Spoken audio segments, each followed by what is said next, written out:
So ఈ భూమి మీద మనకు ఆ చివరి మెతుకు ఎప్పటిదాకా రాసి పెట్టుందో అప్పటిదాకా దేవుడైనా కానీ మమ్మల్ని ఏమి చేయలేడు అనడానికి ఇంకొక ఉదాహరణ.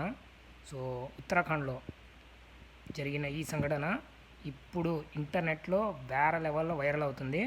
సో నిద్రపోయి లేచేటప్పటికీ ముందు పక్క శ్వేత నాగు, ఎంత పెద్ద నాగంటే అది ఈ విధంగా కాలు మీద వెళ్తూ ఉండిద్ది.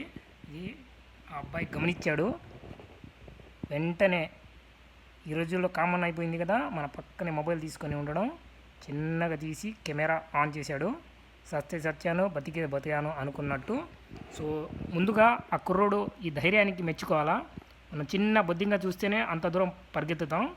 ఇంత పెద్ద పాము ఒకేసారి చూసినప్పుడు గుండె ఆగిపోవాల్సింది, కానీ ఆ ధైర్యం మెచ్చుకోవాలా. ఇక్కడ చూస్తున్నారు కదా, పాము అయితే అతన్ని ఏం చేయలేదు. కాతే కరెక్ట్గా కాటేసే సమయానికి రూమ్ నుంచి బయటకు పరిగెత్తాడు.